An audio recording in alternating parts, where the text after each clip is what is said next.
வணக்கம். இன்றைய முக்கிய செய்திகள். ஒன்றிய அரசின் பட்ஜெட் கூட்டத்தொடரின் 2வது அமர்வு இன்று தொடங்குகிறது. JEE அட்வான்ஸ்டு தேர்வானது மே 17ஆம் தேதி நடைபெற உள்ளது. மேலும் இதற்கான விண்ணப்பம் ஏப்ரல் 23ஆம் தேதி முதல் தொடங்குகிறது என்றும் தெரிவிக்கப்பட்டுள்ளது. திருச்சியில் இன்று திமுகவின் மாநில மாநாடு நடைபெற உள்ளது. பழைய அமைப்புகளின் பணிச்சுமையை குறைக்க மாநிலங்களில் புதிய திட்டங்களுக்கு விரைவாக சுற்றுச்சூழல் அனுமதி வழங்க புதிய தன்னாட்சி அமைப்புகளை உருவாக்க ஒன்றிய அரசு முடிவு செய்துள்ளதாக தகவல் வெளியாகியுள்ளது. மேற்கு வங்கத்தில் வேலையில்லா இளைஞர்களுக்கு மாதம் 1500 ரூபாய் நிதியுதவி வழங்கும் திட்டத்தை அம்மாநில முதல்வர் மம்தா பானர்ஜி அவர்கள் தொடங்கி வைத்தார். கொளத்தூர் சட்டமன்ற தொகுதியில் 4 கோடியில் மேம்படுத்தப்பட்ட முரசொலி மாறன் பூங்கா மற்றும் 12 கோடியில் மேம்படுத்தப்பட்ட கழிவுநீர் உந்து நிலையங்களை முதலமைச்சர் மு க ஸ்டாலின் அவர்கள் திறந்து வைத்தார். மக்களவையில் இன்று பதவி நீக்க தீர்மானம் மீது விவாதம் நடைபெற உள்ளதாக தெரிவிக்கப்பட்டுள்ளது. தெலுங்கானா முதல்வர் முன்னிலையில் ஐதராபாத்தில் 130 மாவோயிஸ்டுகள் நேற்று சரணடைந்தனர். தமிழகத்தில் அடுத்து அமைய உள்ள திராவிட மாடல் 2.0 ஆட்சியில் மகளிர் உரிமைத் தொகை 2000 உயர்த்தப்படும் என்று முதலமைச்சர் மு க ஸ்டாலின் அவர்கள் உலக மகளிர் தின வாழ்த்தின் போது தெரிவித்துள்ளார். கேரளாவில் காங்கிரஸ் கூட்டணி ஆட்சிக்கு வந்தால் பெண்களுக்கு இலவச பயணம் மற்றும் கல்லூரி மாணவிகளுக்கு 1000 ரூபாய் வழங்கப்படும் என்று திருவனந்தபுரத்தில் நடந்த பொதுக்கூட்டத்தில் ராகுல் காந்தி அவர்கள் உறுதியளித்துள்ளார். சட்டசபை தேர்தலில் திமுக சார்பில் போட்டியிட வரலாறு காணாத வகையில் 15,372 பேர் விண்ணப்பித்துள்ளனர் என்று தகவல் தெரிவிக்கப்பட்டுள்ளது. பீகார் முதல்வர் பதவியிலிருந்து நிதிஷ்குமார் விலகும் நிலையில் அவரது மகன் நிஷாந்த் அவர்கள் துணை முதல்வராக்கப்பட உள்ளார் என்று தகவல் வெளியாகியுள்ளது. இந்தியாவின் வேளாண் பொருட்களை ஏற்றுமதி சார்ந்ததாகவும் உலகளவில் போட்டித்தன்மை வாய்ந்ததாகவும் மாற்றுவதில் கவனம் செலுத்துங்கள் என்று பிரதமர் நரேந்திர மோடி அவர்கள் அறிவுறுத்தியுள்ளார். அமெரிக்கா ஈரான் இடையிலான போரால் கச்சா எண்ணெயின் விலை 2 ஆண்டுகளில் இல்லாத அளவு உயர்வை கண்டுள்ளது. ஒரு பீப்பாய்க்கு 9 விழுக்காடு விலை உயர்ந்து $93 அமெரிக்க உள்ளதாக தகவல் வெளியாகியுள்ளது. ஸ்ரீவில்லிபுத்தூர் பெரிய மாரியம்மன் சுவாமி கோவிலின் பூக்குழி திருவிழா நேற்று காலை கொடியேற்றத்துடன் தொடங்கியது. மகளிர் தினத்தை ஒட்டி நேற்று நடைபெற்ற தவேகா கூட்டத்தில் தவேகா தலைவர் விஜய் அவர்கள் மேற்கண்ட இந்த தேர்தல் வாக்குறுதியை வழங்கினார்.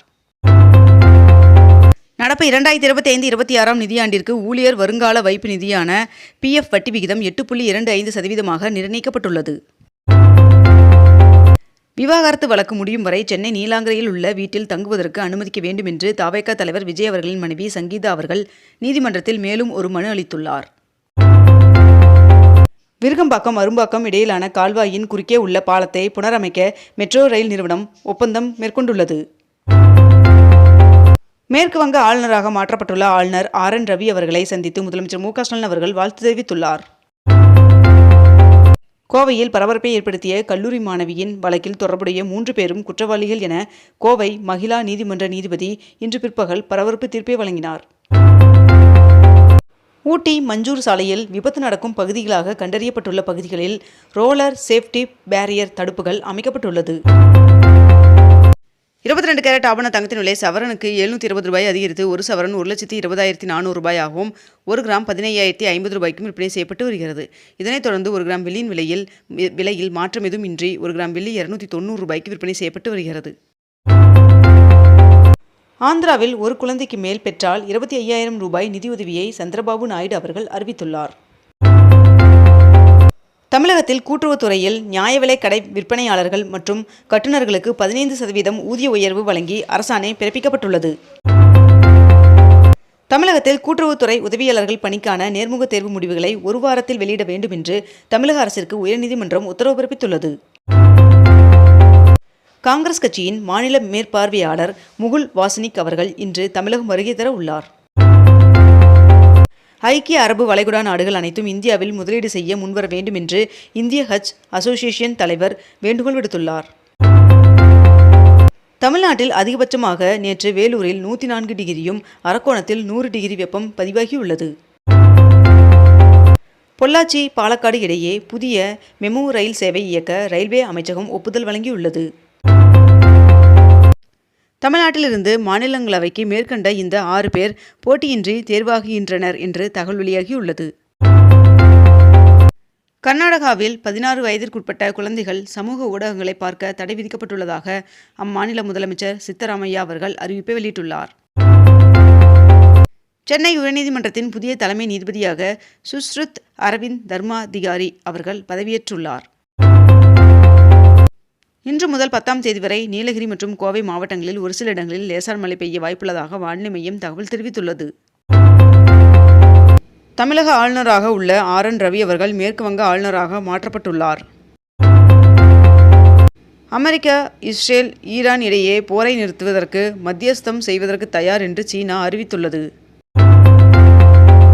தனியார் பள்ளிகளில் அரசியல், மதம் சார்ந்த நிகழ்வுகள் மற்றும் பிரிவினையை தூண்டும் நிகழ்வினை நடத்துவதற்கு தடை விதித்து தமிழ்நாடு அரசு உத்தரவு பிறப்பித்துள்ளது. தமிழ்நாட்டில் முதற்கட்டமாக மக்கள் தொகை கணக்கெடுப்பு பணிகள் ஜூலை 17ஆம் தேதி தொடங்கி ஆகஸ்ட் 30ஆம் தேதி வரை 45 நாட்கள் நடைபெறும் என்று அறிவிக்கப்பட்டுள்ளது. மகளிர் தொழில் முனைவோர் மேம்பாட்டு திட்ட பயனாளிகளுக்கு 2 லட்சம் மானியம் கொடுக்கும் திட்டத்தை முதலமைச்சர் மு.க. ஸ்டாலின் அவர்கள் தொடங்கி வைத்தார். முதலமைச்சர் மு.க. ஸ்டாலின் அவர்கள் மீனவர் நலத்துறை சார்பில் 8 முடிவற்ற பணிகளை திறந்து வைத்து 13 புதிய திட்டப்பணிகளுக்கு அடிக்கல் நாட்டினார். சென்னை மெட்ரோ ரயில் நிலையங்களில் இருந்து பல்வேறு இடங்களுக்கு இணைப்பு சேவையை வழங்க 220 AC மின்சார சிற்றுந்துகளை முதற்கட்டமாக கொள்முதல் செய்ய தமிழ்நாடு அரசு அனுமதி வழங்கியுள்ளது. பிரான்ஸ் அதிபர் இம்மானுவேல் மேக்ரான் அவர்களுடன் பிரதமர் நரேந்திர மோடி அவர்கள் தொலைபேசியில் பேசினார். முதலமைச்சர் மு.க. ஸ்டாலின் அவர்கள் புதிதாக 6 நவீன நெல் சேமிப்பு வளாகங்களை திறந்து வைத்தார். மேற்கு வங்க ஆளுநர் ஆனந்தா போஸ் அவர்கள் தனது பதவியை ராஜினாமா செய்தார். 3 புதிய அரசு தொழிற்பயிற்சி நிலைய கட்டடங்களுக்கு முதலமைச்சர் மு.க. ஸ்டாலின் அவர்கள் அடிக்கல் நாட்டினார். புதுச்சேரியில் உயர்த்தப்பட்ட பயிர் உற்பத்தி மானியம் 2026-27ஆம் ஆண்டு முதல் அமலுக்கு வருகிறது என்றும், பயிர் வகைகள் எள்ளுக்கு 6000, பாரம்பரிய நெல், வேர்க்கடலை மானியமாக 7000 ரூபாய் வழங்கப்படும் என்றும் தெரிவிக்கப்பட்டுள்ளது. ஈரான், இஸ்ரேல் போர் காரணமாக இந்தியாவிலிருந்து வளைகுடா நாடுகளுக்கு முட்டை ஏற்றுமதி முற்றிலும் நிறுத்தப்பட்டுள்ள நிலையில் நாமக்கல்லில் உள்ள 1100 கோழி பண்ணைகளில் சுமார் 20 கோடிக்கும் அதிகமான முட்டைகள் தேக்கமடைந்துள்ளதாக தகவல் தெரிவிக்கப்பட்டுள்ளது. 1000 பேருக்கு வேலைவாய்ப்பு வழங்கும் வகையில் 5300 கோடி ரூபாய் முதலீட்டில் MRF தொழிற்சாலை அமைக்க முதலமைச்சர் மு.க. ஸ்டாலின் அவர்கள் முன்னிலையில் ஒப்பந்தம் மேற்கொள்ளப்பட்டது. புதுச்சேரியில் மகளிருக்கான மாத உதவித்தொகை 2 மாதங்களுக்கு சேர்த்து 5000 ரூபாயாக வழங்கப்படும் என்று அறிவிக்கப்பட்டுள்ளது. தேமுதிகவின் மாநிலங்களவை வேட்பாளராக அக்கட்சியின் பொருளாளர் LK சுதீஷ் அவர்கள் போட்டியிடுகிறார். இத்துடன் இன்றைய தலைப்புச் செய்திகள் நிறைவடைகின்றன. மேலும் இதுபோன்ற அண்மை தகவல்களை உடனுக்குடன் தெரிந்து கொள்ள அக்னிபூ சேனலை சப்ஸ்கிரைப் செய்து கொண்டு தொடர்ந்து இணைந்திருங்கள். நன்றி, வணக்கம்.